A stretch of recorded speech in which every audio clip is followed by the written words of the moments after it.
Bismillahirrahmanirrahim. Assalamualaikum warahmatullahi wabarakatuh.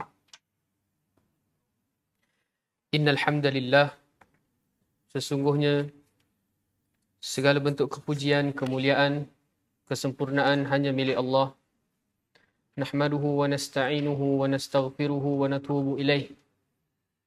Oleh itu marilah kita untuk sentiasa hanya memuji Allah, untuk sentiasa hanya meminta segala bentuk pertolongan daripada Allah, untuk sentiasa meminta ampun dan juga bertaubat kepada Allah Subhanahu wa taala. Wa na'udzu billahi min syururi anfusina wa min sayyiati a'malina. Dan tak lupa juga untuk kita sentiasa berlindung kepada Allah Subhanahu wa taala dari kejahatan hawa nafsu kita dan juga keburukan tingkah laku kita. Man yahdihillahu fala mudhillalah wa man yudlilhu fala hadiyalah.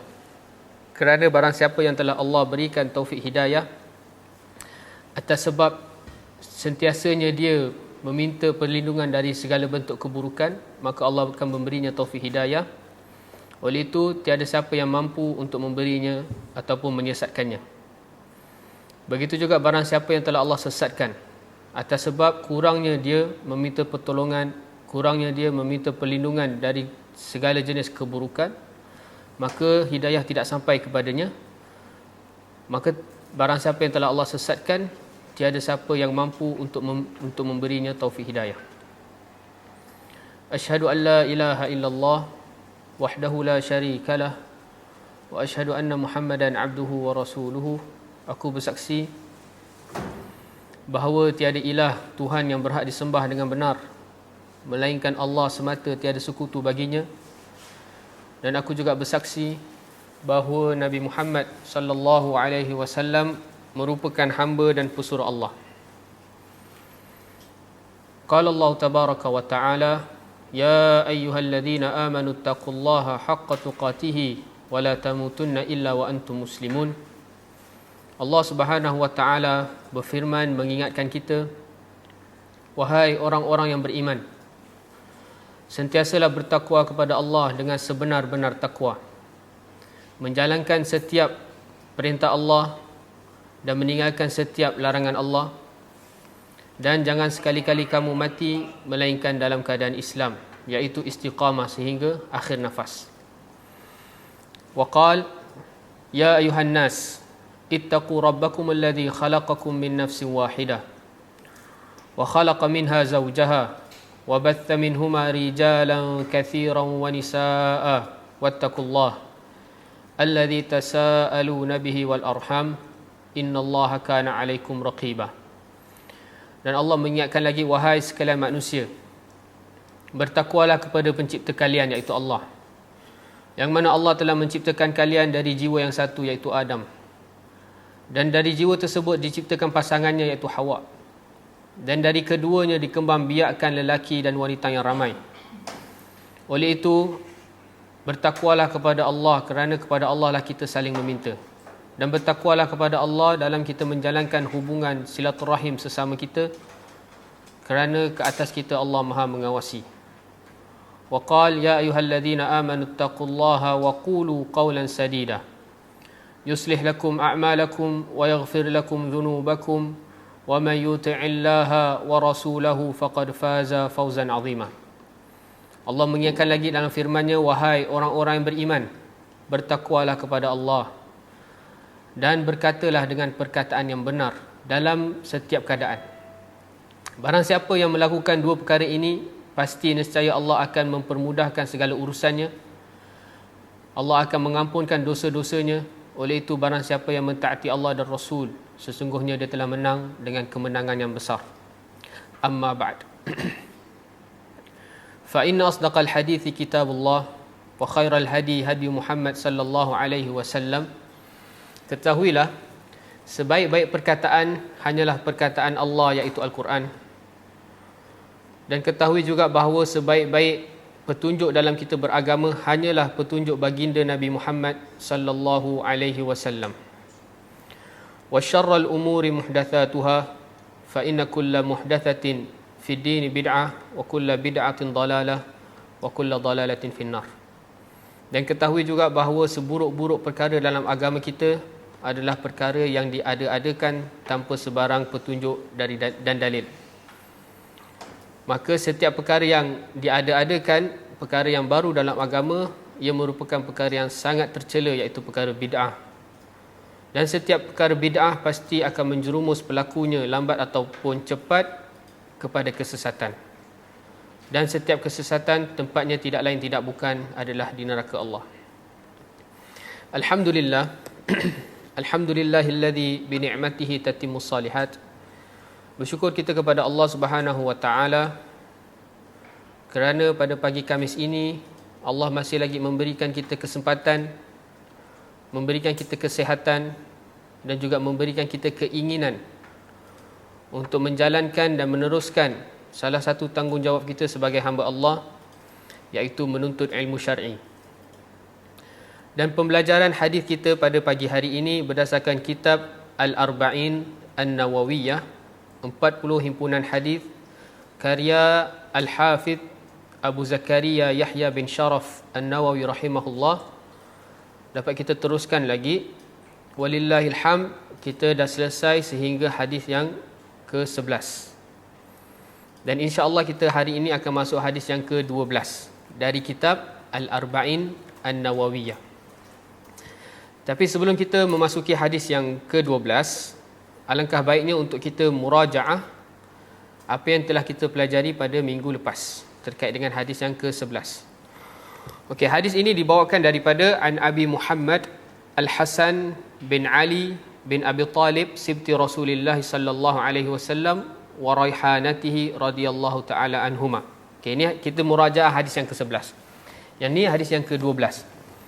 Okey, hadis yang ke-11 dibawakan daripada Abu Muhammad, bapanya Muhammad siapa? Al-Hasan bin Ali bin Abi Talib, sibti Rasulullah sallallahu alaihi wasallam, cucu kepada baginda Rasul sallallahu alaihi wasallam, anak kepada Ali, bapa kepada Muhammad. Okey. Kalau ada kitab lagi baik, sebab dalam kitab ni Al-Imam ataupun Al-Hafiz An-Nawawi dia bawakan semua, dia bawakan kunyah, dia bawakan laqab, dia bawakan nama bapa. Okey, hadis yang ke-11 ini dibawakan oleh Al-Hasan. Al-Hasan ni anak kepada Ali, dan Ali ini merupakan siapanya Rasulullah? Ali merupakan siapanya Rasulullah SAW? Ali bin Abi Talib, sepupu dan menantu. Sepupu dan menantu. Ali bin Abi Talib merupakan sepupu baginda Nabi SAW dan juga menantu, iaitu suami kepada anak Rasul SAW yang bernama Fatimah radhiyallahu taala anhum ajma'in. Okey, Al-Hasan ni adalah sibti Rasulillah, cucu kepada Rasul SAW dari jalur anak perempuan. Okey, luasnya bahasa Arab ni, kalau cucu daripada anak perempuan kita, nama dia sibtu. Tapi kalau cucu daripada anak lelaki, nama dia hafid. Okey.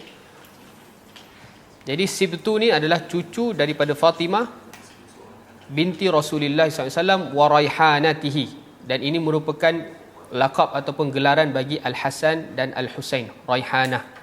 Apa itu Raihanah? Raihanah adalah salah satu nama bagi nama bunga, yang mana bau dia sedap, menyenangkan dan indah untuk dilihat. Jadi memang Al-Hasan dan Al-Husain merupakan antara cucu yang paling Nabi SAW sayang. Nabi SAW sering bawa ke masjid dan lain sebagainya.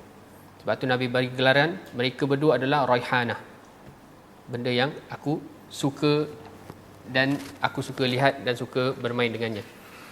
Okay, radhiyallahu taala anhuma, semoga Allah meridai keduanya, iaitu Al-Hasan dan Ali. Apa kata Hasan? Apa kata Al-Hasan? Qal hafidtu min Rasulillah sallallahu alaihi wasallam, telah aku hafal, aku simpan, aku jaga daripada Rasul SAW. Okay. Perkataan hafidtu ni, kalau boleh rujuk dalam buku, ia berbeza dengan sahabat-sahabat lain yang meriwayatkan hadis. Sebab kalau kita biasa dengan hadis, kebanyakan para sahabat akan berkata, misalnya lah, an Abi Hurairah radhiyallahu taala anhu qala Rasulullah. Dari Abu Hurairah berkata Nabi SAW. Ataupun hadis Umar, an Umar bin Khattab radhiyallahu taala anhu qala sami'tu, aku telah mendengar. Okay, dia tak lari daripada dua lafaz, sami'tu ataupun qala. Tetapi Al-Hasan ni disebut hafidtu. Apa hikmah dia? Siapa ingat lagi? Kalau siapa yang ikut kelas minggu lepas, tapi rasanya yang ikut minggu lepas semua tak datang. Okey, hikmah dia adalah Al-Hasan ni ketika wafatnya Nabi SAW, berapa umur dia? Berapa umur Al-Hasan dan Al-Husain ketika wafatnya baginda Nabi Muhammad SAW? Sekitar 7 ataupun 8 tahun. Masih kecil. Okay. Kalau kita mengambil umur maksimum Al-Hasan dapatkan ilmu hadis ini daripada Nabi SAW, mungkin umur dia dalam 7-8 tahun.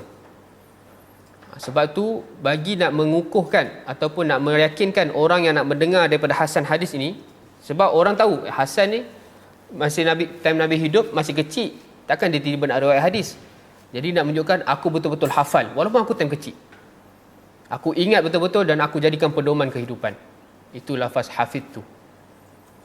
Itu hikmah dia. Dan pengajaran bagi kita sebagai orang tua yang mempunyai anak ataupun cucu, sentiasa bagikan mereka pegangan kehidupan yang berdasarkan daripada Al-Quran dan hadis. Misalnya, idza sa'alta fas'alillah. Wasiat Nabi SAW kepada anak-anak kecil daripada para sahabat. Jika engkau nak meminta apa je permintaan, sebab budak-budak kecil ni banyak benda yang dia nak minta, betul tak? Nak makan coklat lah, makan gula-gula lah, nak apalah, basikal. Nabi SAW bagi wasiat apa? Jika kau nak meminta, jangan meminta ke orang tua. Fas'alillah, minta ke Allah. Tanamkan pedoman tu kepada anak-anak kita. Nak apa? Nak es krim, nak apa, nak semua, minta kepada Allah. Angkat tangan berdoa. Itulah petunjuk baginda Nabi SAW. Kalau nak fikir, Nabi SAW macam pemikiran kita, alah, cucu masih kecil, tak payahlah ajar, nanti dah besar dah tahu. Tak. Nabi tetap ajar Al-Hasan. Da' ma yaribuk ila ma la yaribuk. Sehingga hadis ini, hadis nombor 11 ni, menjadi kaedah yang terbesar dalam kita nak menjalani kehidupan kita. Kaedah yang terbesar dalam kita nak menjalani kehidupan kita dari setiap sudut. Baik akidah, muamalat maupun akhlak. Okey, Al-Hasan berkata, telah aku simpan ataupun hafal daripada Rasulullah SAW. Apa dia? Nabi sebut, da' ma yaribuka ila ma la yaribuk. Ini pun kita hafal dan kita ajar kepada anak-anak kita. Apa Nabi SAW sebut? Da', tinggalkan ma apa-apa yaribuk yang meragukan kau. Tinggalkan semua bentuk keraguan. Ila ma la yaribuk, kepada sesuatu atau apa-apa perkara yang tidak meragukan. Simple. Perkataan yang simple, jumlah yang simple, akan tetapi membawa makna yang sangat-sangat luas. Bahkan ia merupakan kaedah yang ada di dalam setiap buku, baik ia akidah maupun buku muamalat maupun buku akhlak. Tinggalkan apa-apa yang meragukan kepada apa-apa yang tidak meragukan. Kemudian ada sambungan dia lagi, lafaz yang lain. Nabi SAW sebut fakullu al-hasana, ataupun riwayat lain as-sidq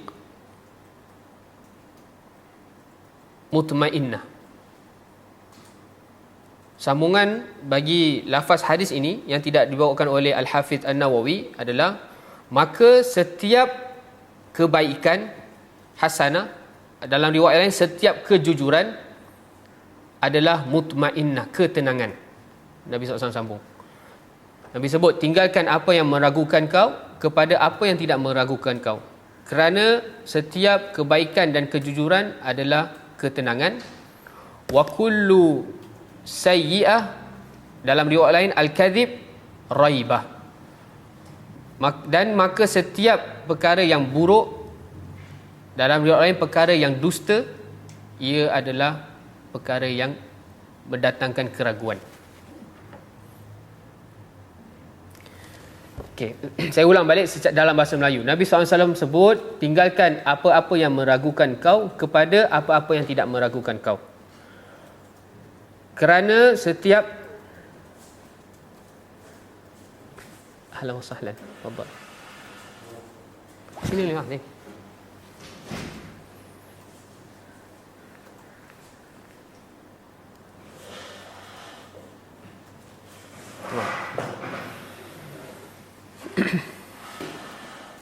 Okey. Kita masih lagi dalam murajaah ataupun ulang kaji hadis minggu lepas. Hadis yang ke-11. InsyaAllah hari ini kita akan masuk hadis yang ke-12. Okey, hadis minggu lepas Nabi SAW sebut hadis yang sahih, diriwayatkan Tirmizi, Nasa'i dan lain. Nabi SAW sebut, tinggalkan apa-apa yang meragukan kau kepada apa-apa yang tidak meragukan kau. Itu satu kaedah yang besar dalam kita nak terapkan dalam kehidupan kita. Kemudian Nabi SAW sambung, kerana setiap kebaikan, dalam riwayat lain kejujuran, adalah sumber ketenangan.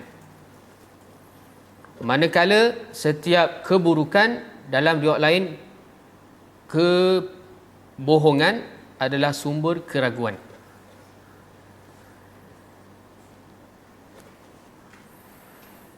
Okay, jadi hadis ini harus kita tanamkan, kita fahamkan dulu dalam diri kita, kemudian kita sampaikan kepada anak-anak kita. Jadi setiap apa yang kita nak lakukan dalam kehidupan ni, contoh terkait dengan akidah.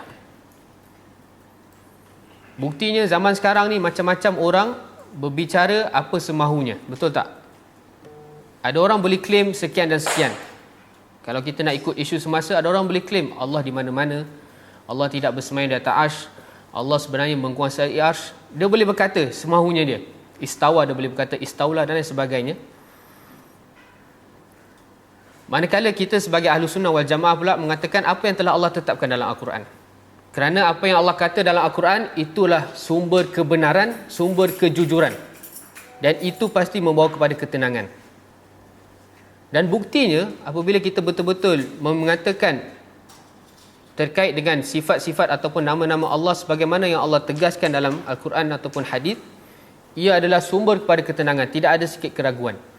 Sebab kalau kita bermain dengan akal kita, dengan benda yang kita tak nampak, ia akan muncul keraguan demi keraguan. Betul. Kalau kita makin mengkaji benda yang kita sebenarnya tak tahu hakikatnya, akhirnya dia akan makin sesat dan sesat. Sebab tu buktinya pemikiran yang mentakwil ataupun menafikan nama-nama dan ayat Allah ni, dia mempunyai peringkat.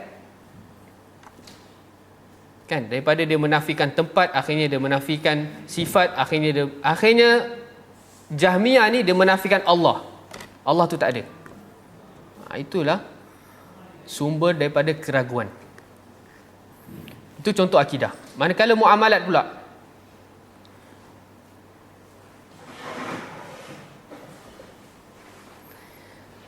manakala dari bab muamalat pula, misalnya kalau kita ikut perkembangan apa yang kita jalani dalam kehidupan kita, akan ada bermacam-macam, orang panggil loan, betul tak? Orang panggil apa tu? Takaful dan lain sebagainya. Kalau kita yang tidak mempunyai keyakinan bagi hukum tersebut, hukum itu adakah ia halal ataupun haram, kewajipan kita apa? Tinggalkan. Kerana ia tidak terkait pun dengan, kerana kalau kita masih lagi nak terjun dalam sesuatu perkara yang kita masih ragu, sebenarnya kita tengah bermain dengan halal dan haram.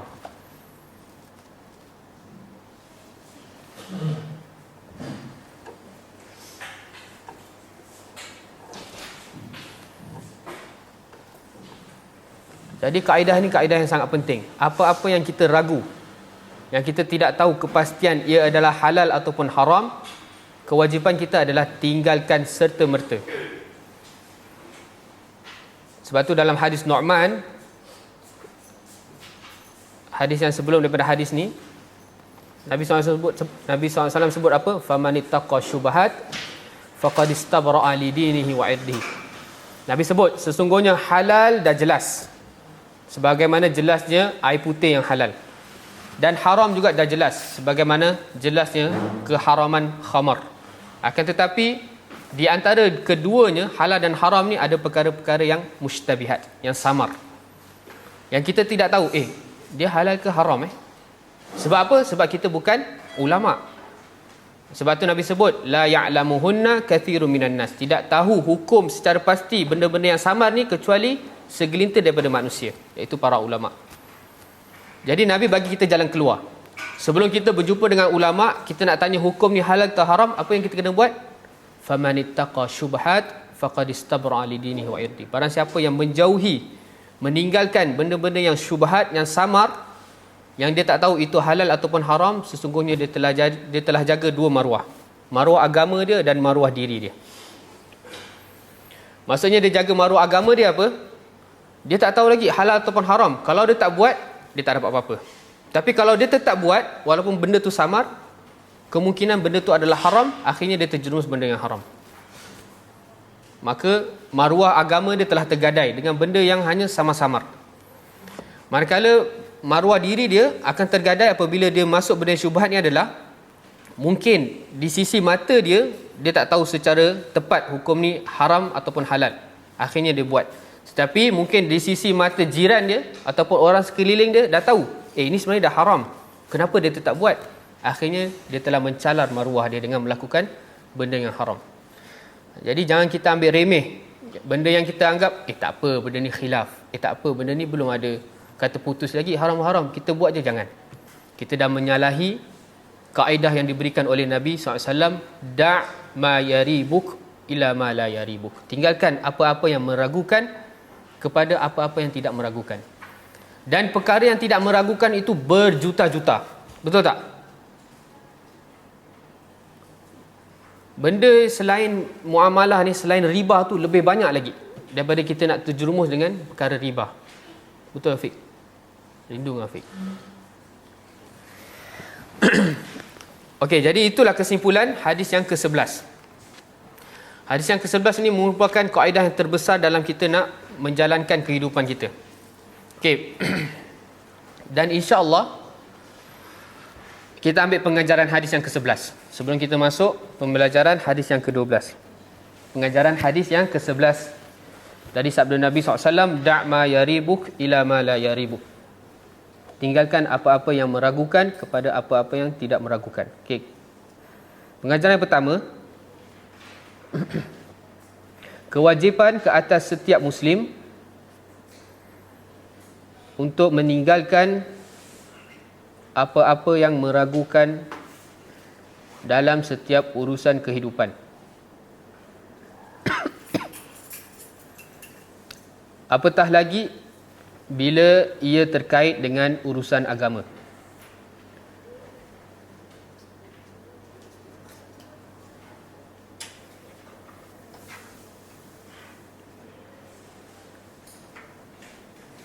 Pengajaran pertama, kewajipan ke atas setiap Muslim untuk meninggalkan apa-apa yang meragukan dalam setiap urusan kehidupan. Itu secara umum. Bangun pagi sampai tidur balik, kalau kita ada rasa benda, betul tak betul aku buat ni, dah tinggalkan. Itu kaedah dia. Apatah lagi bila ia terkait dengan urusan agama. Apatah lagi ia terkait dengan halal dan haram. Jadi kita tak jelas, hukum dia apa? Dah, jangan kita nak fikir-fikir tak. Terus tinggalkan je. Kalau kita jujur kepada Allah, nescaya Allah akan bagi ilmu. Adakah benda ni halal ataupun haram. Jika kita niat ikhlas, niat kita jujur kepada Allah, nescaya Allah akan bagi. Oh, rupanya ni haram. Alhamdulillah aku tak buat. Oh, rupanya halal. Jadi kita buat dengan penuh keyakinan. Kita dah bahas kan maratib al-ilm. Kedudukan-kedudukan ilmu. First kali apa? Al-yaqin. Al-yaqin ni dia betul-betul tahu ni halal, ni haram. Kemudian adh-dhann. Adh-dhann ni dia masih ada khilaf.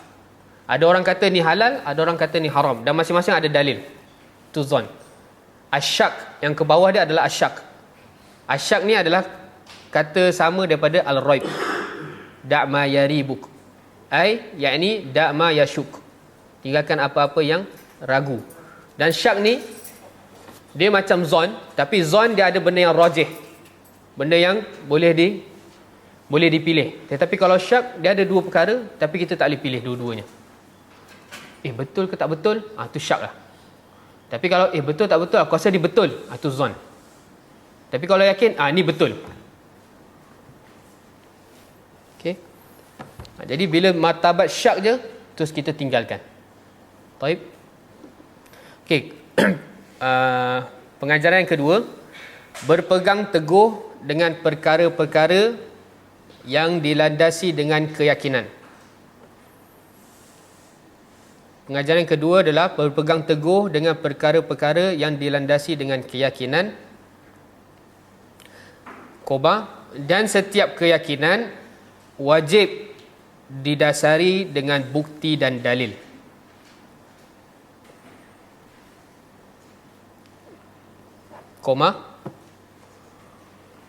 Maka beragama dengan sumber Al-Quran dan As-Sunnah atas fahaman salaful ummah merupakan maka beragama dengan sumber Al-Quran dan As-Sunnah atas fahaman salaful ummah merupakan puncak keyakinan tertinggi yang tidak ada sedikit pun keraguan di dalamnya. Titik. Jadi mafhum mukhalafah, kata lawan fahaman daripada hadis Nabi, tinggalkan apa yang meragukan kepada apa yang tidak meragukan. Mafhum mukhalafah dia apa? Jangan pernah kau tinggalkan perkara yang tidak ada keraguan. Kalau benda yang dah ragu, tinggalkan terus. Tapi benda yang betul-betul tidak ada keraguan, ada buktinya, ada dalilnya, jangan pernah kita tinggalkan. Berpegang teguh dengan tu. Dan agama ni bila ia bersumberkan Al-Quran dan hadis, maka tidak ada sedikit keraguan pun. Dalil dia apa? Apa dalil dia dalam Al-Quran? Apa dalilnya? Siapa tahu? Surah yang pertama dalam Al-Quran, ayat yang kedua. Surah yang kedua, ayat yang kedua. Alif Lam Mim, Dzalikal kitabu la raiba fi. Alif Lam Mim, Al-Quran ini adalah buku ataupun kitab yang tidak ada sedikit pun keraguan. Jadi kalau kita nak beragama, kita nak solat ke, kita nak zakat ke, kita nak beramalat ke, kita nak berakhlak ke, berakhlak antara suami dan isteri, akhlak antara ayah dengan anak, anak kepada ayah ibu, kepada jiran, jika ia dilandasi dengan Al-Quran dan Sunnah, maka kita harus berpegang teguh. Sebab tu antara wasiat terakhir Nabi SAW apa? Alaikum bisunnati wa sunnatul khulafa'ur rasyidin al-mahdiyyin wa tamassaku biha wa addu 'alaiha bin nawajiz. Wasiat Nabi kepada kita semua ni, ke atas kita petunjuk contoh Nabi SAW dan juga petunjuk contoh para sahabat Nabi, iaitu para salafus soleh. Bukan setakat kita berpegang je. Nabi sebut addu 'alaiha bin nawajiz, gigit dengan gigi garham. Sebab ia tidak ada keraguan. Jangan pernah kita betul ke Allah bersemayam atas arsh? Tak ada sedikit keraguan. Allah sendiri beritahu, "Tsumma stawa 'alal arsh ar-rahmanu." Ayat sangat jelas. Hadis-hadis pun sangat jelas. Itu salah satu contohlah. Jadi orang yang berpendapat dengan macam-macam pendapat dia, Allah di mana-mana dan sebagainya, sebenarnya dia penuh dengan keraguan. Sebab dia bertentangan dengan Al-Quran yang la raiba fi.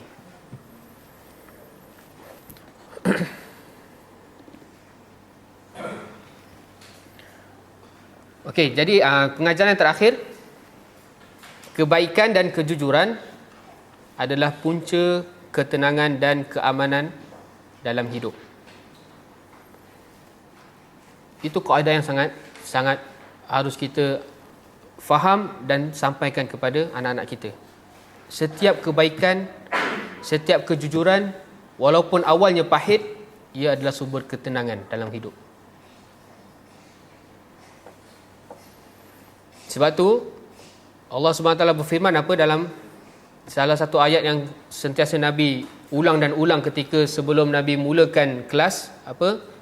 Tadi pun saya sebut, ya ayyuhalladzina amanu taqullaha wa qulu qawlan sadida. Wahai orang yang beriman, bertakwa kepada Allah dan berkatalah dengan perkataan yang sadid, yang benar, walaupun pahit. Tapi kalau kita berpegang teguh dengan Al-Quran dan Sunnah atas pemahaman salaful ummah, walaupun ditentang dengan masyarakat, ditentang dengan keluarga besar, akhirnya apa? Yuslih lakum a'malakum. Pasti siapa yang berpegang dengan dua ni, takwa kepada Allah, berkata dengan perkataan yang sadid, pasti Allah akan memperelokkan, memperbenarkan segala urusan dia. Yuslih lakum a'malakum. Bukan setakat Allah memudahkan urusannya, wa yaghfir lakum dzunubakum, bahkan Allah akan ampunkan dosa-dosa dia. Okey, kita balik pada pengajaran. Kebaikan dan kejujuran adalah punca ketenangan dan keamanan dalam kehidupan. Manakala kejahatan dan penipuan adalah punca keraguan dan kehancuran. Itu secara fitrah lah. Secara fitrahnya manusia pun, kalau hidup dia penuh dengan penipuan, penuh dengan benda-benda yang jahat, hidup dia takkan tenang. Walaupun dia orang yang paling kaya ke, dia mempunyai semua kelebihan sisi dunia, tapi kalau jalan dia tak betul, pasti dia takkan tenang. Di dunia maupun apatah lagi di akhirat. Okey, jadi itulah kesimpulan bagi hadis yang ke-11. Yang mana kita dah sebut hadis pertama sampai hadis ke-9 dalam kitab Al-Arba'in An-Nawawiyah ni. Al-Hafidh An-Nawawi membawakan semua hadis tu adalah terkait dengan hak-hak Allah dan Rasul. Manakala hadis 10, 11 dan 12 ni, An-Nawawi nak menerangkan kita tentang bagaimana kita nak menjaga hak kita ke atas diri kita sendiri. Okay, kita pergi ke smartboard.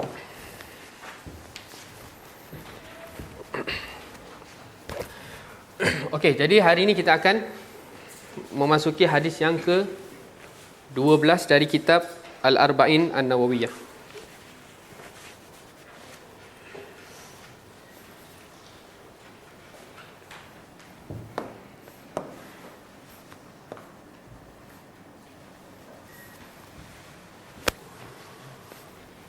Okey, hadis ini dibawakan daripada Abi Hurairah.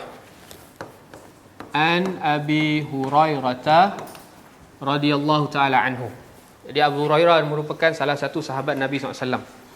Abu Hurairah ni, nama Abu Hurairah merupakan kunyah ataupun gelaran. Okey, persoalan dia, siapakah nama Abu Hurairah? Rasa macam yang akak ni nak jawab ni. Siapa nama Abu Hurairah? Afiq, Adam. Abdul Rahman bin Sakhar. Nama sebenarnya adalah Abdul Rahman bin Sakhar Ad-Dawsi Al-Yamani, daripada Yaman. Dan kita dah bahas tentang bagaimana kisah kehidupan Abu Hurairah yang sangat hebat. Walaupun dia hidup bersama Nabi hanya beberapa tahun, sebab dia masuk Islam agak terlambat, akan tetapi dia merupakan satu-satunya sahabat yang paling banyak meriwayatkan hadis. Radhiyallahu ta'ala anhu, semoga Allah meridainya.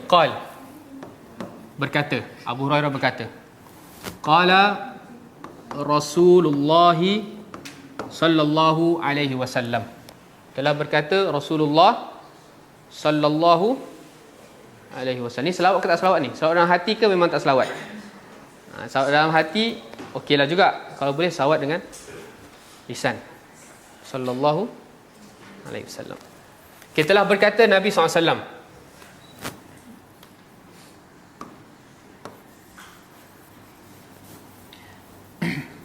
Okay, hadis ini juga merupakan salah satu kaedah yang terbesar dalam adab. Kita baca hadis dulu. Min husni islami mar'i tarkuhu ma la ya'nihi. Hadis yang sangat pendek dan simple tetapi membawa makna yang sangat luas. Itulah kelebihan bagi Nabi Muhammad SAW, yang mana tidak ada di Nabi-Nabi yang lain. Cakap sikit tapi bawa makna yang sangat besar, sangat luas. Tapi kalau kita pula cakap berjam-jam tapi faedah dia sikit je. Mungkin ada yang tak ada faedah. Ceramah berjam-jam sini tapi hanya isi dengan riba, isi dengan penipuan, isi dengan lain-lain sebagainya. Tetapi Nabi SAW tidak. Setiap patah perkataan Nabi itu adalah membawa makna yang sangat luas. Okey, dari secara bahasa yang kita terjemahkan dulu, dari min ni dari, husni ni cantik, baik, dari baiknya Islam seseorang, tarkuhu ma la ya'ni. Dia meninggalkan apa-apa yang tidak bermanfaat bagi dia. Jadi hadis ni makna dia apa? Dari cantiknya Islam seseorang, dia meninggalkan apa-apa yang tidak bermanfaat bagi dia. Okey, para ulama mengatakan ada 4 hadis merupakan usul dalam kita nak mempelajari adab. Ada 4 hadis dalam adalah 4 hadis ini adalah usul. Usul adalah apa orang panggil? Utama, hadis-hadis utama dalam kita nak mempelajari adab. Yang pertama apa? Yang pertama hadis ni. Min husni islami mar'i tarkuhu ma la ya'ni. Yang kedua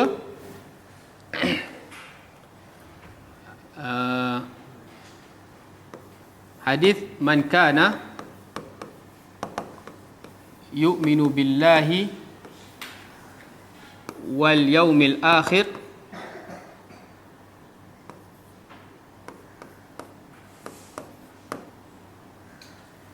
sekejap, ni hadis yang ketiga, minta maaf.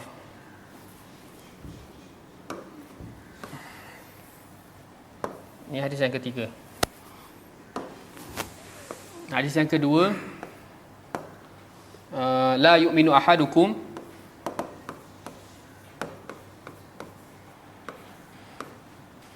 la yu'minu ahadukum hatta yuhibba li akhihi ma yuhibbu li nafsihi.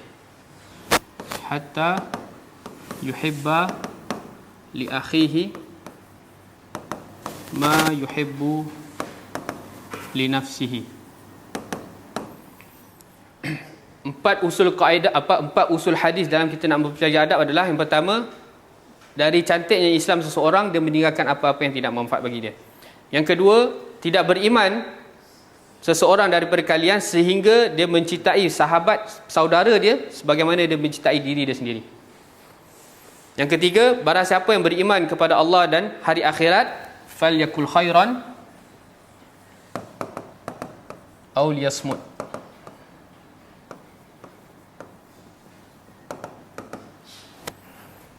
Barang siapa yang beriman kepada Allah dan hari akhirat, maka ke atas dia untuk berkata yang baik sahaja. Kalau dia tak boleh berkata yang baik, dia kena diam. Dan yang terakhir adalah sabda Nabi SAW, la taghdab.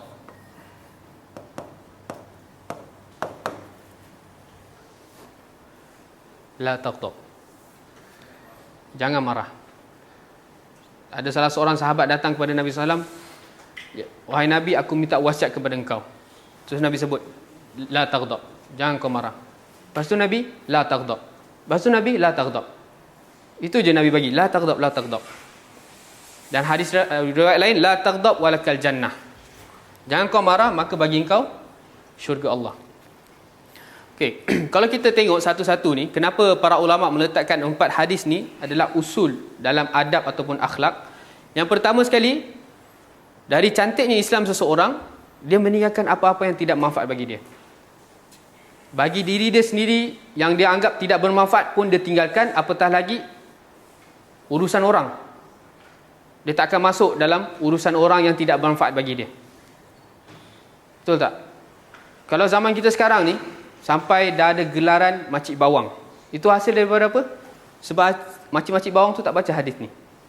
Bila berkumpul je, macam-macam. Kau tahu tak, Mak Jah sebelah tu sekian. Anak dia dah ni. Jadi dia hilang keadab ni. Kemudian turun bawah sikit, tidak beriman seseorang di antara kalian sehingga dia mencintai saudara dia sebagaimana dia mencintai diri dia. Ini Masya Allah, ini adalah kaedah tertinggi dalam kita nak bermuamalah dengan orang lain. Macam mana kita nak bermuamalah dengan orang lain? Macam mana kita nak berakhlak dengan akhlak yang mulia? Kau perlaku orang lain tu sebagaimana kau nak orang tu perlaku kau. Simple. Kita nak orang senyum kat kita, tapi kita tak nak senyum kat orang. Asal dia sombong lah. Yang itu pula, dia ni asal sombong. Saya dua-dua fikir sombong, akhirnya dua-dua tak senyum. Tapi kalau dia nak, aku nak dia senyum kat aku, dia senyum dulu. Assalamualaikum. Akhirnya orang tu akan balas. Kemudian lebih perinci lagi, barang siapa yang beriman kepada Allah dan hari akhirat, maka ke atas dia untuk berkata perkataan yang baik ataupun dia diam. Bila dia jumpa dengan saudara dia, berjumpa dengan kawan-kawan dia, dia tak ada istilah cerita benda-benda yang bukan-bukan. Hanya perkataan-perkataan baik je yang dia cakap. Semalam aku ikut kelas tadabbur. Kau ingat tak hadis ni? Kan Afiq? Bila dia cakap, nak cerita tentang Mobile Legends lah, dia diam. Nak cerita tentang Roblox dengan kawan, tak, diam. Sebab benda tu tak baik. Falyasmut. Kemudian yang keempat, mungkin dia dah diam ataupun berkata baik, tapi mungkin pemarah. Pun tak jalan juga. Jadi yang keempat, first kali dia tinggalkan apa yang tak bermanfaat. Kemudian dia berlaku dengan orang apa yang dia suka diperlakukan. Kemudian dia tidak berkata melainkan yang baik ataupun dia diam. Kemudian ke terakhir, dia tidak cepat marah. Relax. Kan? Kadang dah order 1 jam lah, mamak tak hantar teh tarik, dia relax kan. Man, teh tarik mana? Dia tak ada, oi Man, apa ni? Ni, la taghdab. Okey, ni secara umum saya tak ada tujukan mana-mana pihak.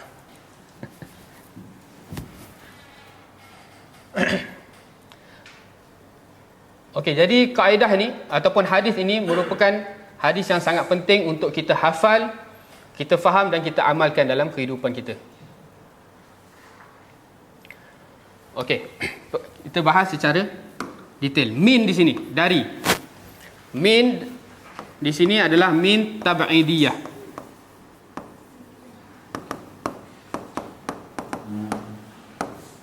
Apa maksud min tab'idiyah? Daripada perkataan ba'dun.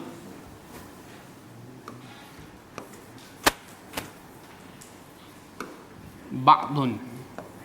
Ataupun secara bahasa dia, sebahagian. Sebahagian. Sebab min juga dia mempunyai makna min jinsiyah. Min jinsiyah adalah min dari jenis. Kalau ini dari sebahagian. Boleh faham? Dia membawa dua makna yang berbeza. Kalau kita faham min adalah min jinsiyah, dari jenis cantiknya Islam seseorang, meninggalkan apa yang, jadi dia menterhadkan jenis husn ataupun cantiknya Islam, hanya benda ni je, tak ada benda lain, tak. Tapi kalau min tab'idiyah, dari sebahagian cantiknya Islam seseorang, yang paling utama adalah dia meninggalkan apa yang tak bermanfaat bagi dia. Boleh faham? Contoh min jinsiyah adalah hadis yang kita dah bahas, hadis yang ke-10. Allah SWT berfirman apa? Ya ayyuhalladzina amanu kulu min tayyibati ma razaqnakum.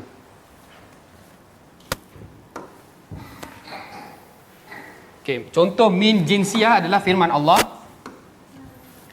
ya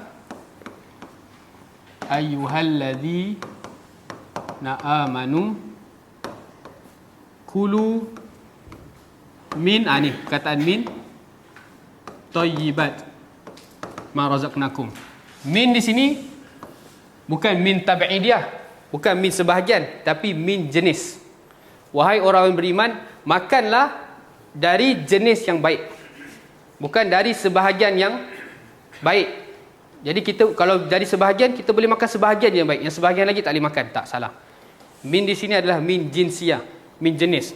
Wahai orang yang beriman, makanlah dari jenis yang baik-baik. Boleh faham ya? Tapi min di sini adalah min tab'idiyah, sebahagian. Jadi cantiknya Islam banyak perkara, tapi sebahagian dia adalah meninggalkan perkara yang tidak bermanfaat. Itu maksud dia min tab'idiyah.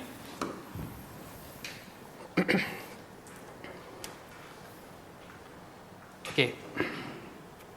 Dari sebahagian husn ni daripada perkataan hasuna yahsunu. Hasuna yahsunu, baik. Daripada perkataan baik ni keluarnya cucu Nabi Al-Hasan dan Al-Husain. Asal dia adalah perkataan hasuna, hasan. Jadi dari sebahagian baiknya Islam al-mar, seseorang, adalah tarkuhu ma la ya'ni, meninggalkan apa-apa yang tidak bermanfaat bagi dia. Okay, kita bahas dulu perkataan Islam. Perkataan husni Islam ni ada perbahasan di kalangan ulama. Apa yang dimaksudkan dengan baik Islam seseorang? Apa yang Nabi maksudkan dengan baik Islam yang seseorang? Ada 3 pendapat. Apa yang dimaksudkan oleh Nabi SAW dari sebahagian baiknya Islam seseorang adalah meninggalkan apa yang tidak manfaat. Okay, perkataan baiknya Islam seseorang itu ada 3 pendapat. Apa yang dimaksudkan dengan baiknya Islam seseorang? Okey.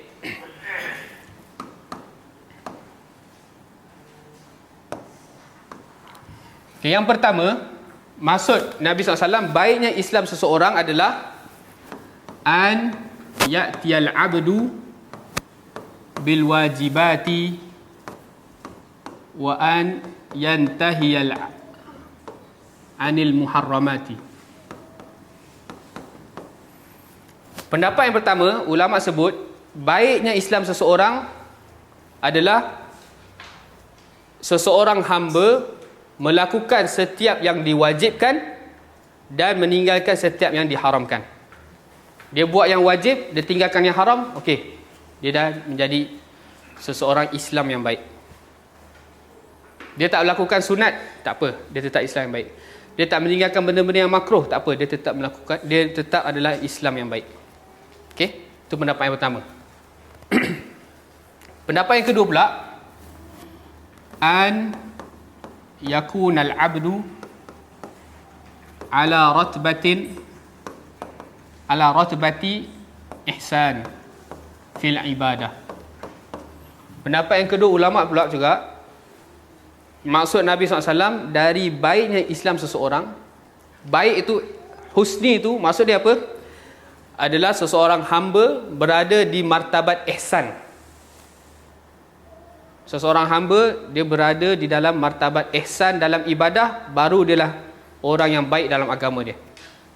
Faham ke? Macam tak faham ke? Apa itu martabat ihsan dalam beribadah? Hadis Jibril, akhbirni anil ihsan.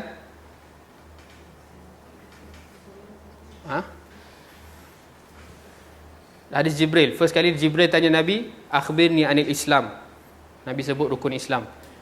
Akhbirni anil iman. Nabi sebut rukun iman. Kemudian Jibril tanya, akhbirni anil ihsan.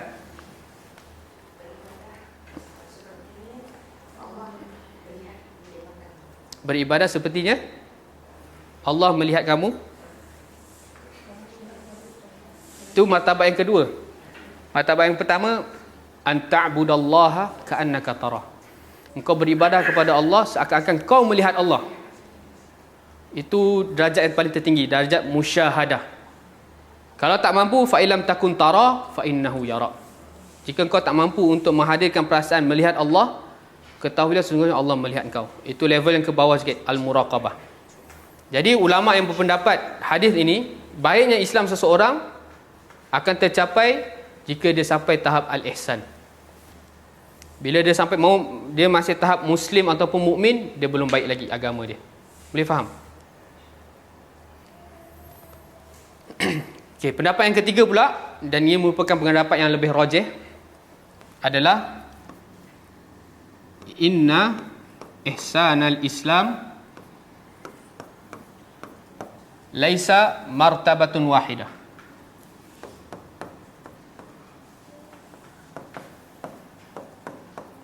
Sesungguhnya baiknya Islam seseorang, dia bukan dalam satu martabat je. Yang pertama tadi, martabat apa dia cakap? Buat yang wajib, tinggalkan yang haram, dia dah baik. Yang kedua pula, tak, kau kena sampai martabat ihsan dulu. Beribadah seakan kau melihat Allah ataupun Allah melihat kau, baru kau sampai baik. Yang pendapat ketiga pula, tak, dia bertingkat.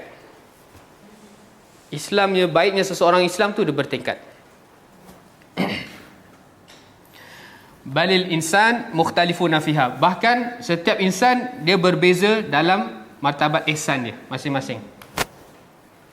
Dalil dia apa? Dalil dia daripada hadis sahih.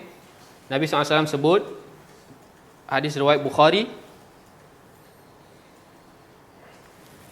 Nabi SAW bersabda, "Idza ahsana ahadukum islamuhu." Jika ahsana telah baik setiap dari kalian Islam dia, perkataan yang sama, usul. Nabi sebut jika dia dah Islam dah, semua orang ni semua dah Islam, tapi Nabi sebut jika antara korang ni Islam dia baik, fakullu hasanatin ya'maluha tuktabu lahu bi asyri amsalihha.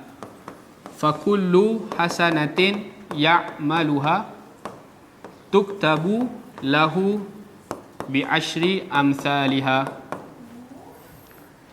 Jika Islam kita baik, maka setiap perbuatan baik hasanah yang kita lakukan, ya'maluha tuktabu lahu bi asyri amsalihha, maka kita akan mendapatkan pahala 10 kali ganda. Ila 700 di'fin.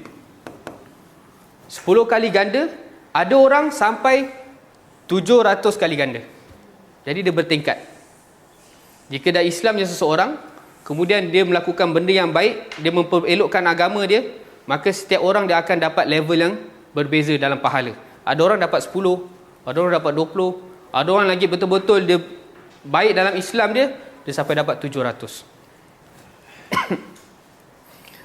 Kemudian Nabi sambung, baiknya Allah, besarnya rahmat Allah, wa kullu sayyi'atin ya'maluha tuktabu lahu bimithliha. Dan setiap keburukan yang dia lakukan, Allah akan tulis sebanding dengannya. Allah tak tambah. Satu kali dosa dia buat, dia dapat dosa satu je. Tapi pahala satu kali ibadah dia buat, bila dia dah memperelokkan agama dia, dia akan dapat 10. Tapi kalau dia lebih elok, mungkin dia boleh dapat sampai 700, bahkan lebih. Jadi bila nak kita sebut eloknya Islam seseorang tu, dia bermartabat. Dia tak ada pukul satu. Tak ada kita sebut orang tu dah buat yang wajib, tinggalkan yang haram, dia dah baik, tak. Ataupun kita cakap orang tu nak kena sampai tahap tinggi baru dia jadi baik, tak.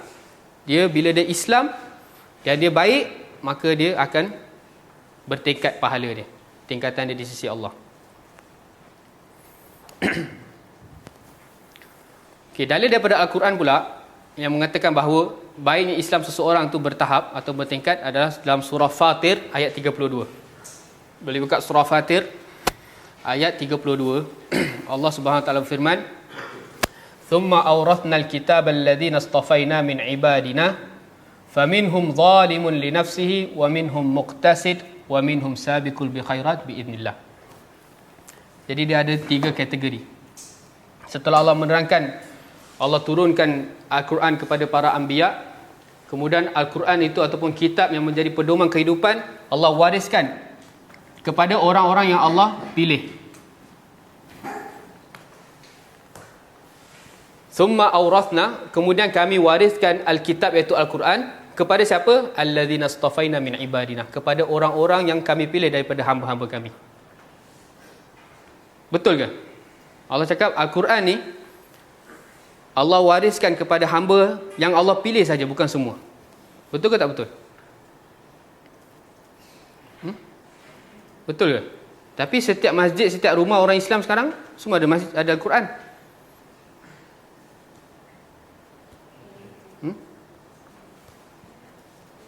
Jadi orang yang Allah wariskan Al-Quran, dia faham dan dia amalkan dan sampaikan, hanya orang-orang yang Allah pilih di ibadah daripada hamba-hamba dia.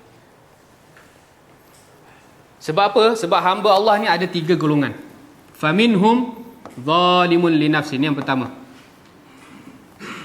Peringkat yang paling bawah daripada hamba-hamba Allah ni adalah dia sentiasa menzalimi diri dia dengan meninggalkan apa yang Allah wajibkan ataupun melakukan apa yang Allah haramkan. Dia sebenarnya bukan menzalimi Allah, dia menzalimi diri dia. Sebab Allah tak ada kurang pun kekuasaan Allah kalau kita nak bermaksiat ataupun kita nak syirik.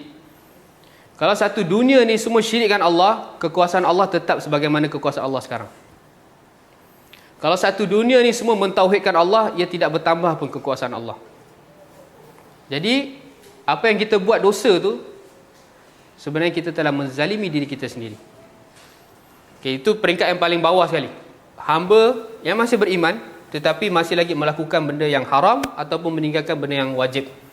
Wa minhum, yang kedua, muqtasid. Dan di antara hamba Allah ni juga ada yang tengah-tengah. Tengah-tengah ni lah yang pendapat pertama tadi. Tengah-tengah ni lah yang pendapat pertama.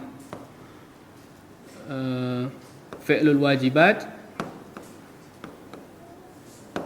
melakukan benda-benda yang wajib, wa tarku al-manhiyat, dan meninggalkan benda-benda yang haram. Itu level muqtasid.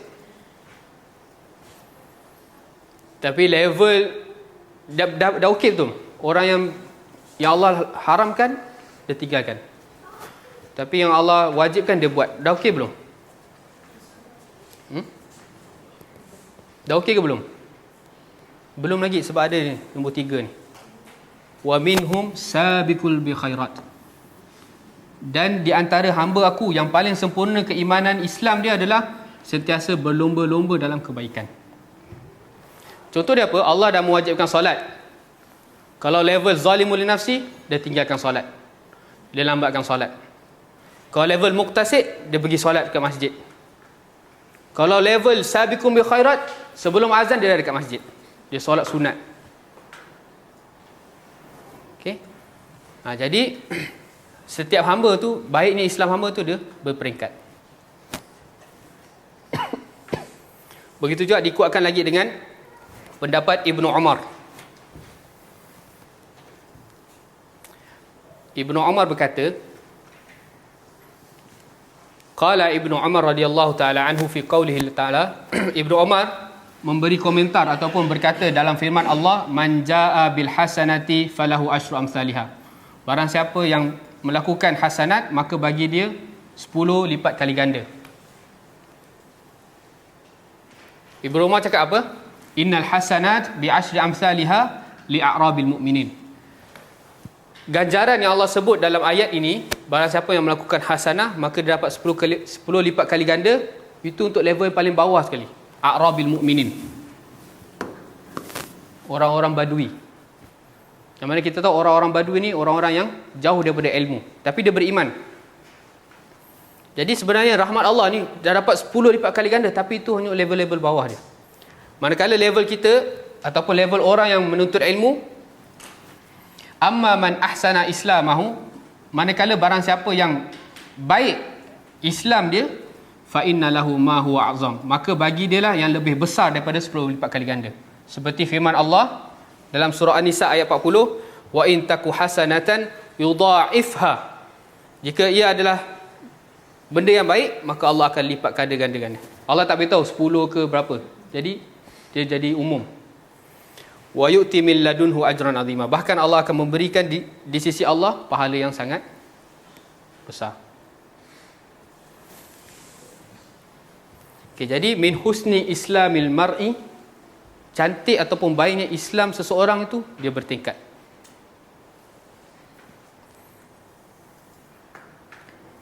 Jadi tingkatan yang paling tinggi adalah dia bukan setakat mengerjakan yang wajib, dia bukan setakat meninggalkan yang haram, dia juga meninggalkan benda-benda yang syubhat, benda-benda yang makruh, benda-benda yang mubah yang tidak ada manfaatnya. Itu tahap Islam, baiknya Islam seseorang. Sekejap, kita pergi ke hadis.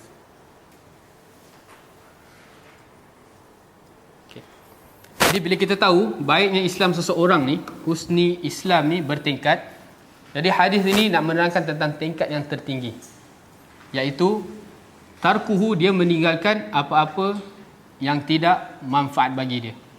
Bila dia cerita apa-apa yang tidak manfaat, semestinya benda yang haram settle. Begitu juga benda yang makruh pun pasti dia akan meninggalkan. Begitu juga benda yang syubhat, pasti orang ni dia tak ada nak toleh pun, dia tak ada nak sedikit keraguan, dia ragu sikit dia tinggalkan. Apatah lagi benda yang mubah tapi fudul. Fudul ni maksudnya tidak bermanfaat. Benda tu boleh tapi tak bermanfaat pun dia tinggalkan. Misalnya apa? Game dah masuk makruh ni. Game tak masuk mubah. Misalnya dia orang kaya banyak duit, dia mampu untuk kumpul bermacam jenis motor, tapi dia tak buat. Itu contoh. Benda tu mubah. Dia kaya dan dia mampu nak beli bermacam bentuk kereta ke motor, tapi benda tu sebenarnya tak manfaat. Dia bawa satu motor je, street glide, tapi dia simpan satu je. Dia simpan satu je. Maknanya orang ni dia berniakan apa yang tak manfaat bagi dia. Okay, kita ambil daripada awal lah. Misalnya haram ni memang dia tinggalkan lah. Dia tak minum khamar, dia tak makan BABI, dia tak buat benda-benda yang haram. Riba semua dia tinggalkan. Makruh, benda-benda yang boleh buat tapi syarat tak suka pun dia tinggalkan.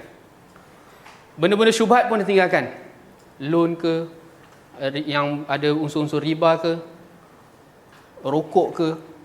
Kan kadang ada orang pendapat rokok tu dah haram, tapi ada yang pendapat masih syubhat lagi, ada khilaf ulama. Jadi kalau dia nak la ya'ni sampai tahap ni, dia tinggalkan benda ni. Apatah lagi benda yang saya sebut tadi lah, benda tu mubah tapi fudul, tak bermanfaat, hanya sebagai tambahan je daripada perkataan fadlun. Fudul tapi tak bermanfaat, dia pun tinggalkan. Maka dia dah sampai tahap Islam yang paling tinggi sekali. Sabiqun bil khairat. Okey, dah 11.30. Kita habiskan makna la ya'nihi. Makna bagi perkataan la ya'nihi. Apa makna dia?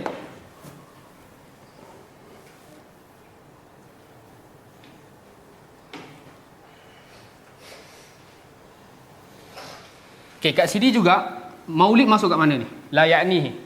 Nanti minggu depan kita nak maulid kan? Maulid masuk kat mana? Haram, makruh, syubhat ke mubah? Ya ke? Tak ada suara ni. Maulid Nabi SAW masuk kat mana ni? 1, 2, 3, 4.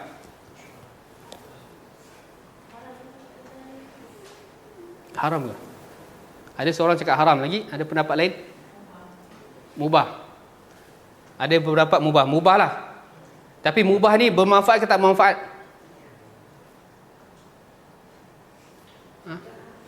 Sebab kita kena ada yakin. Tadi kita dah sebutkan, keyakinan tu wajib didasari dengan Al-Quran dan Sunnah. Bila ia ada dalil Al-Quran dan Sunnah, itulah seyakin-yakinnya. Tidak ada sedikit keraguan. Tapi kalau tidak didasari dengan Al-Quran dan Sunnah, pasti ia benda yang meragukan. Jadi maulid ni ragu ke yakin? Tu dulu. Kita settle tu dulu. Kalau dia cakap yakin, ataupun dia cakap ragu masuk mana? Haram, makruh ke syubhat ke? Okey, maulid masuk kat sini. Jangan kita ragu-ragu lagi. Kan kita sebut agama ni dah sempurna. Dan sempurna agama ni didasari dengan Al-Quran dan hadis. Al-Quran mana Allah turunkan, Allah nak sekian, Allah nak setu. Allah beritahu dalam Al-Quran. Kemudian ditunjuk contoh ataupun difahamkan manusia dengan hadis-hadis Nabi. Turun ayat Quran, macam mana kita nak beramal? Bagaimana Nabi SAW beramal? Jadi maulid ni datangkan saya satu ayat Quran ataupun hadis sahih ataupun hadis dhaif munkar pun tak ada. Nabi dan para sahabat buat benda ni. Settle. Benda itulah yakin. Okey, jangan ada sedikit keraguan. Setuju ke? Ke tak setuju? Sebab besok minggu depan cuti, jadi tak boleh nak bahas bab ni. Saya bahas minggu ni lah. Okey. Apa makna ma la ya'ni? Ya'ni ni daripada perkataan ana ya'ni. Ana ya'ni inayatan.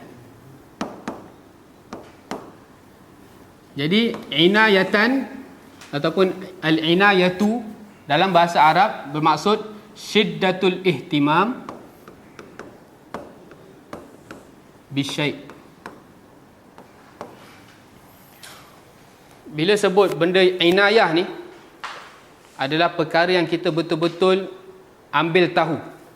Ihtimam ni ambil tahu, syiddah ni betul-betul terhadap sesuatu perkara. Maksud dia apa? Fasyai'ul ladzi laka bihi inayah huwa syai'ul muhim. Sesuatu perkara yang engkau ada inayah terhadapnya, maka perkara tersebut mesti perkara yang penting. Alladzi yahtammu bihi, yang engkau sentiasa memperhatikan ia. Walladzi laisa laka bihi inayah, dan perkara yang engkau tidak ada inayah pun terhadap dia, ma la ya'ni, tidak ada inayah, maka huwa asyai'ul ladzi la yanfa', maka perkara tersebut semestinya tidak bermanfaat. Al-mutawajjah ilaihi wa laysa lahu maslahah, tidak bermanfaat pun kita nak buat, apatah lagi ada maslahat. Itu maksud inayah. Jadi inayah ni adalah sesuatu perkara yang kita ambil berat dan ambil cakna. Itu inayah. Jadi bila Nabi sebut cantiknya Islam seseorang adalah meninggalkan benda-benda yang tidak penting. Jadi bila kita sebut tidak penting, pasti ia tidak bermanfaat dan tidak ada sedikit pun maslahat.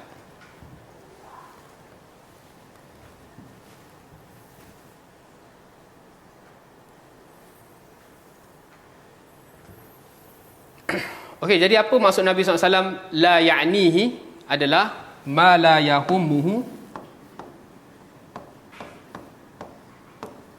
min amri din wa dunya. Cantiknya Islam seseorang adalah meninggalkan apa-apa yang tidak bermanfaat. Bermaksud adalah apa-apa yang tidak penting dari urusan agama dan juga urusan dunia. Fil aqwal wal af'al, baik ia daripada perkataan maupun dari perbuatan. Jadi dari apa-apa benda yang tidak ada manfaatnya, misalnya lepak sampai 2-3 pagi, kalau sembang tentang agama, alhamdulillah. Tapi kalau sembang setakat tak ada apa manfaat, maka kita kena tinggalkan. Apatah lagi buat benda-benda yang tak manfaat, seperti main snooker ke, main apa ke sampai 2-3 pagi, tak ada manfaat, kita tinggalkan. Akhirnya kita bangun subuh pun lambat. Betul tak? Itu lagi dah sampai tahap bukan mubah, boleh sampai tahap haram. Okey, jadi bila kita sebut cantiknya Islam seseorang adalah meninggalkan apa-apa yang tidak bermanfaat bagi dia. Okey, perkataan tidak bermanfaat bagi dia tu, timbangan dia apa? Adakah misalnya cakap, jom main snooker, tak bermanfaat lah. Dia, bukan hobi dia, tapi dia pergi lepak kedai mamak, main game. Faham maksud saya? Contoh dia, misal kata ada orang ajak, jom kita main snooker dah pukul 2 pagi tu. Lepas tu dia cakap, tak bermanfaat lah. Lepas tu dia bawa dalil, min husni islamil mar'i tarkuhu ma la ya'ni. Oh, bagus dah. Tapi lepas dia tak main snooker tu, dia pergi CC pula main game. Adakah dia tinggalkan perkara yang tak bermanfaat tu atas sebab hawa nafsu dia atau sebab lain? Jadi apa timbangan? Betul. Jadi mi'yar, timbangan dalam kita nak menentukan benda tu manfaat ataupun tidak bermanfaat, laisa muradu annahu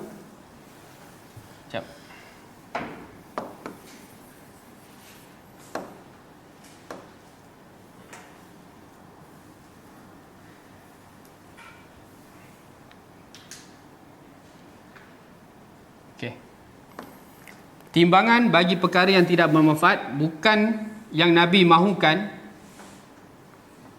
yatruku ma la inayata lahu wala iradata bi hukmil hawa. Timbangan untuk kita meninggalkan sesuatu yang tidak bermanfaat bagi sisi kita bukan ukuran dia daripada hawa nafsu ataupun talaban nafs, keinginan diri. Bal, akan tetapi bahkan bi hukmi syara' wal Islam, dengan hukum syarak dan Islam. Apa Islam menilai benda tu? Misalnya lah orang cakap snooker, tak ada dalil yang jelas pun yang mengharamkan. Jadi kita hukum dengan timbangan syarak. Adakah ia bermanfaat? Adakah akan bertambahnya iman seseorang ataupun berkurang iman seseorang dengan main benda tu? Jadi kalau ada keraguan, apa kewajipan kita? Da'ma yaribuk ila ma la yaribuk. Jadi kalau semua orang faham benda ni, semua akan tidur pukul 10, pukul 11. Tak ada yang main game sampai 2-3 pagi. Betul? Fik Adam. Bahkan dia kalau tidur awal, dia dapat bangun solat malam, pergi awal subuh dan sebagainya. Wallahu ta'ala a'lam.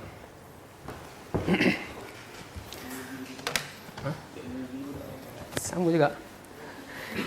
Semua perkara ni. Jadi hadis ni dia adalah nasihat untuk semua. Bahkan nasihat untuk saya yang menyampaikan. Kadang memang kehidupan kita ni tak lari daripada, mungkin kita anggap aku tak ada buat haram dah hari ni, tapi adakah aku meninggalkan benda yang tak bermanfaat? Okay, ada 4 perkara tadi. Orang yang betul-betul sampai tahap husn tu, dia meninggalkan yang haram semestinya, makruh pun juga, syubhat apatah lagi, dan benda yang mubah, tapi benda mubah tu fudul, hanya dia sebagai tambahan, tidak beri apa-apa manfaat pun terhadap iman. Nasihat untuk diri saya sendiri dan juga untuk semua. Kebenaran harus disampaikan. Okay? Dan perubahan tu mungkin memerlukan waktulah, tapi keinginan dalam melakukan perubahan dan ilmu yang kita dapat tentang sesuatu perkara tu harus kita capai, kan, untuk melakukan perubahan dalam kehidupan.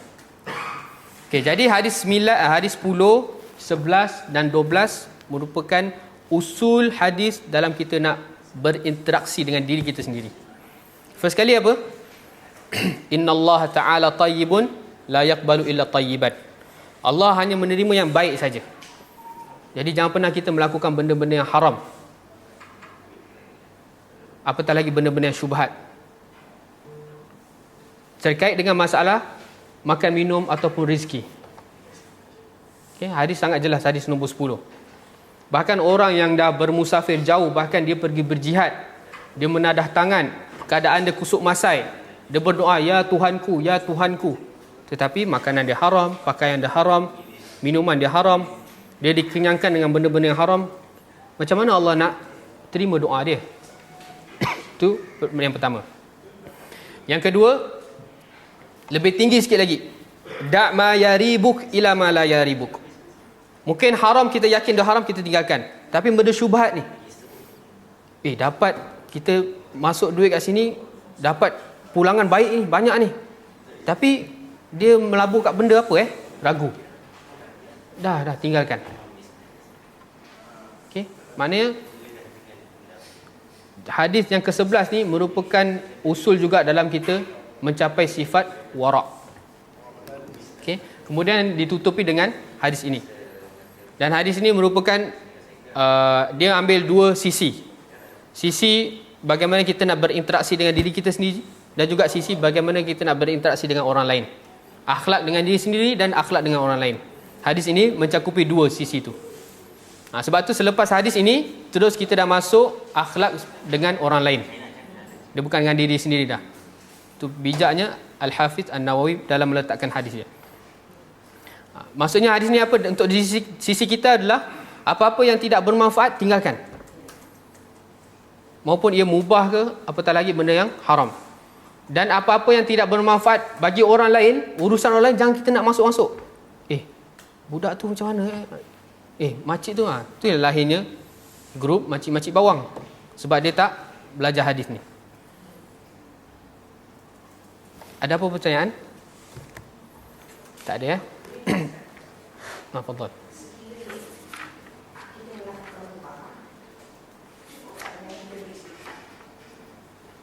Macam mana?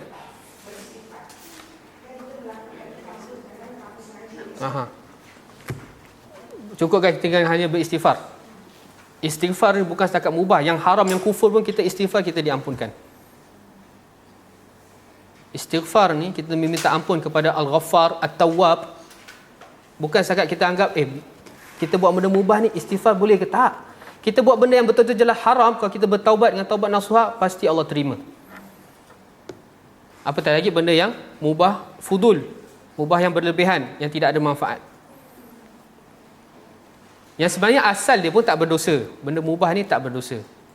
Tetapi kalau nak sampai tahap baiknya Islam seseorang tu, yang mana terus saya cakap, saya pun belum sampai tahap tu lah, tapi agama harus disampaikan.